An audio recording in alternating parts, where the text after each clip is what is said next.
श्री शिवाय नमस्तुभ्यम। नमस्कार दोस्तों, आज के इस वीडियो में हम सुनेंगे फागुन अमावस्या व्रत की कथा।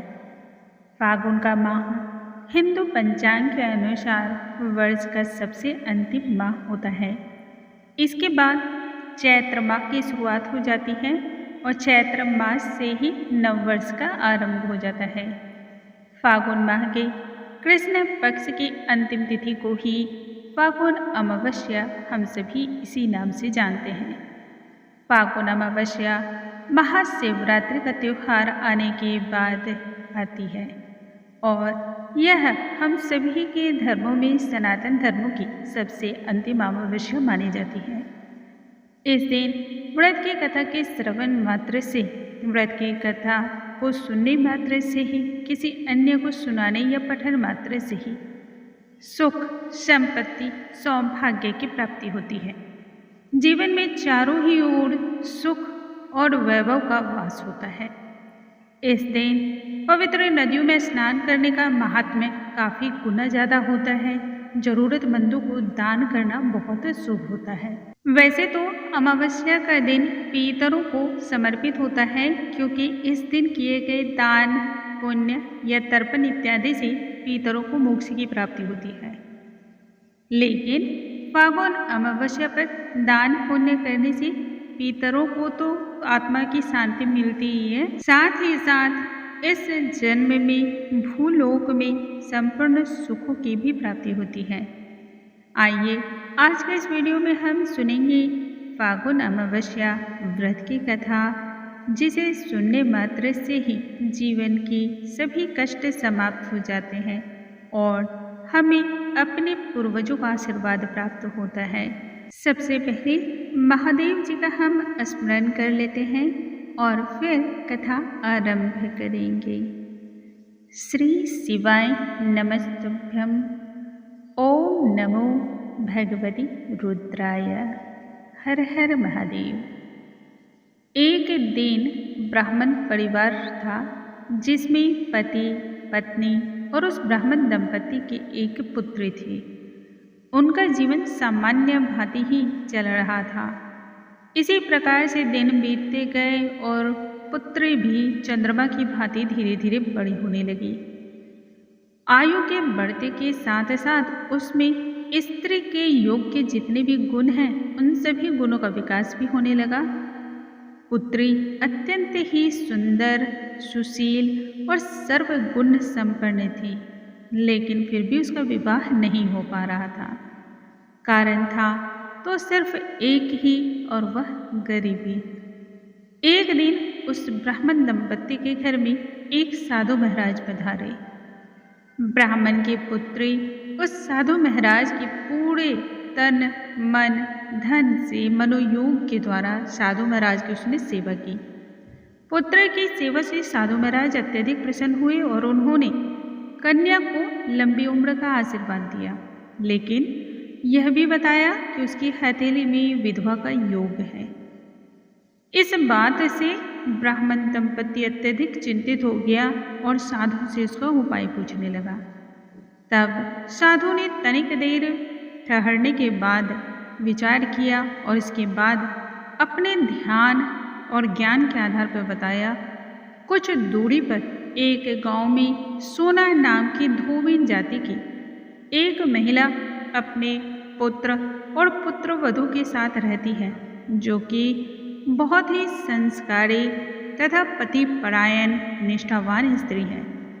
यदि यह कन्या उसकी सेवा करे और इसके विवाह में वह धोबिन महिला अपनी मांग का सिंदूर इसे लगा दे, तो कन्या का विधवा का योग मिट सकता है। साधु महाराज ने यह भी कहा कि वह महिला कहीं भी आती जाती नहीं है। यह सुनते ही ब्राह्मणी ने अपनी बेटी से धोबिन की सेवा करने की बात कही। इस तरह से रात्रि बीत गई।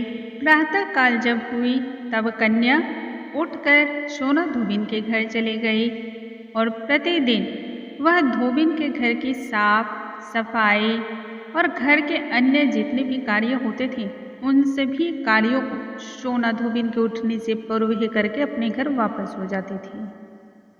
एक दिन सोना धोबिन अपनी बहू से पूछती है कि बहू, तुम इतना सवेरे उठकर सारे काम कर लेती हो और मुझे इस बात का तो पता भी नहीं चलता है। भला इतने प्रातःकाल उठने की तुम्हें क्या आवश्यकता है? तब बहू ने कहा, माँ जी, मैं तो सोच रही थी कि आप खुद ही कामों को खत्म कर लेती हैं और मैं जब उठती हूँ तो सारे काम निपटे हुए मुझे मिलते हैं। मैं तो देर से उठती हूँ। अब दोनों ही सास बहू को चिंता होने लगी कि जब वो दोनों घर के कार्यों को नहीं निपटारा कर रही थी, तब कौन है जो पाँव फटने से पहले ही घर का सारा कार्य करके चला जाता है। अब धोबिन अपने घर पर पैनी नजर रखने लगी। कौन है जो प्रातःकाल आता है और फिर चला जाता है। कई दिनों के लंबे इंतजार के बाद धोबिन की नजर एक दिन प्रातःकाल उस कन्या पे पड़ गई, जो कि उसके घर के सभी कार्यों को करके और उसके बाद जा रही थी। धोबिन ने उसे झट से रोका। जैसे ही धोबिन ने उसे पकड़ा, वैसे ही सोना धोबिन के पैरों पर जा गिरी। तब सोना धोबिन ने पूछा कि वह कौन है और इस प्रकार से छुप कर उसके घर के कार्यों को क्यों किया करती है। इस पर कन्या ने साधु महाराज द्वारा कही गई सारी बात कह सुनाई। सोना धोबिन पति परायण थे और उनमें तेजस्वी गुण था, इसलिए वह उस कन्या के उद्धार की बातों के लिए मान गई। सोना धोबिन के पति थोड़े अस्वस्थ रहा करते थे, इसलिए उसने अपनी बहू से कहा, जब तक मैं लौट कर ना आऊं तब तक तुम घर पर ही रहना। उस दिन उस कन्या का विवाह था। सोना धोबिन को बुलाया गया। सोना धोबिन जैसे ही वहां पहुंची और अपनी मांग का सिंदूर उस कन्या की मांग में लगाया, वैसे ही इधर सोना धोबिन के पति की मृत्यु हो गई। सोना धोबिन यह कार्य करके वहां से बिना कुछ खाए पिए निकल पड़ी। रास्ते में उसे इस बात का पता चल गया कि उसके पति की मृत्यु हो चुकी है। वह घर से निर्जला ही निकली थी, यह सोच कर कि रास्ते में कहीं भी पीपल का वृक्ष मिलेगा तो उसे भौंकड़ी देने के बाद उसकी परिक्रमा पूर्ण करने के बाद ही जल को ग्रहण करेगी। उस दिन अमावस्या था। ब्राह्मण के घर से मिले हुए पोए और पकवान बहुत सारे थे, लेकिन फिर भी सोना धोबिन ने जब पीपल के वृक्ष की 108 बार परिक्रमा की, तब हर बार भौंकड़ी के रूप में ईंटे के छोटे छोटे टुकड़े उन्होंने अर्पण किए। परिक्रमा पूर्ण करने के पश्चात, पीपल की पूजा पूर्ण करने के पश्चात उसने जल को ग्रहण किया। इधर ऐसा करते ही उसका पति वापस से जीवित हो गया।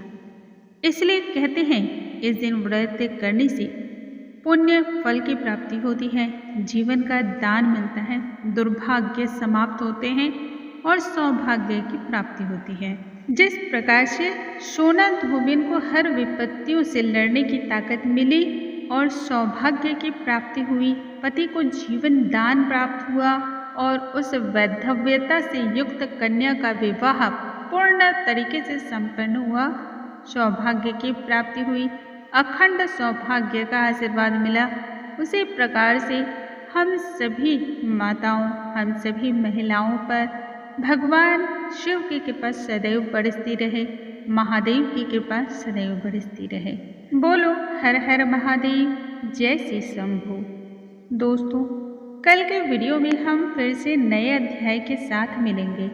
तब तक आप सभी स्वस्थ रहें, हंसते रहें, मुस्कुराते रहें। नमस्कार।